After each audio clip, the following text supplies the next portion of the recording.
బాబా Siddiqui, Lawrence Bishnoi, Salman Khan, Shahrukh Khan గత కొన్ని నెలలుగా ఇండియా మొత్తం మారుమోగుతున్న పేర్లు. బాబా సిద్దిక్ మర్డర్తో ముంబై అట్టుడికిపోయిన విషయం అందరికీ తెలిసిందే. ఇంకోవైపు బిష్నోయ్ గ్యాంగ్ బెదిరింపులతో సల్మాన్ ఖాన్తో పాటు షారుఖ్ ఖాన్ కూడా అడుగు బయట పెట్టాలంటే ఆచితూచి వ్యవహరిస్తున్నారు. అయితే తాజాగా ఈ హత్యలో ప్రధాన షూటర్ ముంబై పోలీసులకు చిక్కాడు. ఇన్వెస్టిగేషన్ కూడా మొదలైంది. ఇక్కడి వరకు బాగానే ఉంది, కానీ పోలీసుల విచారణలో ఆ నిందితుడు చెప్పిన షాకింగ్ మ్యాటర్ విని పోలీసులే కంగు తిన్నారంట. ఇంతకీ ఇన్వెస్టిగేషన్లో బయటపడ్డ ఆ సంచలన విషయాలేంటి? బిష్నోయ్ గ్యాంగ్ బెదిరింపులు ఆగేది ఎప్పుడు? బాబా సిద్దిక్ హత్యకి కెనడాలో వెతుకుతున్న మోస్ట్ వాంటెడ్ క్రిమినల్కి ఉన్న లింక్ ఏంటి?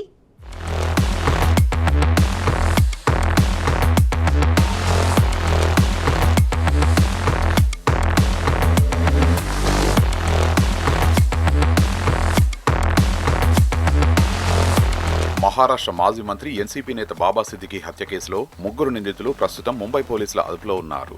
పోలీసుల విచారణలో వారు చెబుతున్న సంచలన విషయాలు విని పోలీసులే కంగుతింటున్నారు. అందులో ముఖ్యమైనది ఏంటంటే, బాబా సిద్దికి మర్డర్ కేసులో ప్రధాన నిందితుడిగా ఉన్న శివకుమార్ గౌతమ్ బాబా సిద్దికిని కాల్చి చంపిన తర్వాత కూడా అక్కడే చాలాసేపు గడపడం. సాధారణంగా మర్డర్ కేసుల్లో నిందితులు పోలీసుల కంటపడకుండా క్షణాల్లో అక్కడి నుండి పారిపోతుంటారు.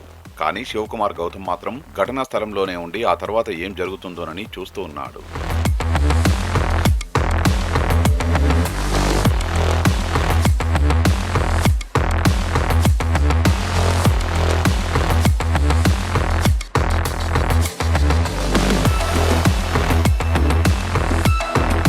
బాబా సిద్దికి హత్యలో ముగ్గురు నిందితులుగా ఉన్నారు. వారిలో ప్రధాన నిందితుడు శివకుమార్ గౌతమ్. మరో ఇద్దరిలో హర్యానాకు చెందిన గుర్మైల్ సింగ్, ఉత్తరప్రదేశ్కు చెందిన ధర్మరాజ్ కశ్యప్. హత్య జరిగిన వెంటనే పోలీసులు గుర్మైల్ సింగ్, ధర్మరాజ్ కశ్యప్లను అరెస్టు చేశారు.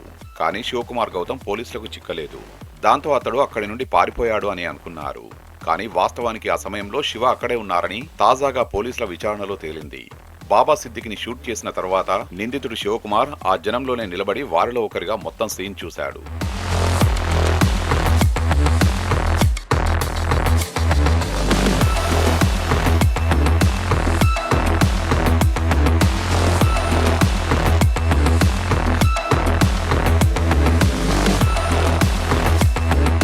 శివకుమార్ గౌతమ్ ఉత్తరప్రదేశ్లోని బహిరచ్లో ఉన్నారని, అక్కడి నుంచి నేపాల్ వెళ్లేందుకు ప్లాన్ చేస్తున్నారని పోలీసులకు సమాచారం అందింది. వెంటనే అక్కడికి చేరుకున్న పోలీసులు ప్లాన్ ప్రకారం శివను చుట్టుముట్టి అదుపులోకి తీసుకున్నారు. శివతో పాటు మరో 4 అనుచరుల్ని కూడా పోలీసులు అదుపులోకి తీసుకున్నారు. ముంబై పోలీసులు అక్కడికి వెళ్లడంలో ఆలస్యమై ఉంటే నిందితుడు శివకుమార్ నేపాల్ పారిపోయే అవకాశం ఉండేదని తెలుస్తోంది.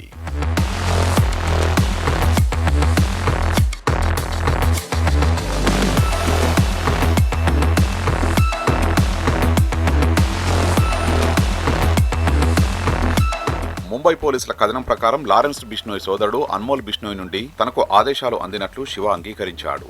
బాబా సిద్దికి, ఆయన కుమారుడు జీషాన్ సిద్దికిలలో ఎవరు ముందుగా కనిపిస్తే వారిని షూట్ చేయాల్సిందిగా అన్మోల్ చెప్పినట్లు శివ బయటపెట్టాడు.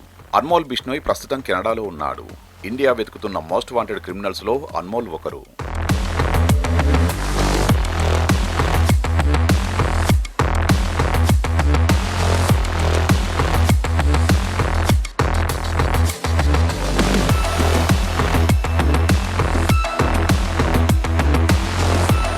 ఇటీవల సల్మాన్ ఖాన్ చంపేస్తామని బెదిరింపు కాల్స్ వస్తున్న నేపథ్యంలో కొన్ని రోజుల క్రితం షారుఖ్ ఖాన్ కు కూడా బెదిరింపు కాల్స్ వస్తున్నాయి.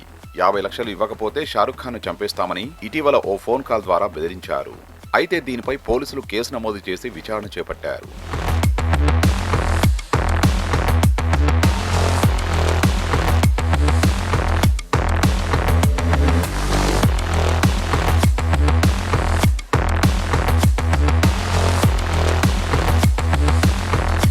ఫోన్ కాల్ వచ్చిన నెంబర్తో ట్రేస్ చేసి ఛత్తీస్గఢ్ రాయ్పూర్లోని ఫైజాన్ ఖాన్ అనే లాయర్ని అరెస్టు చేశారు.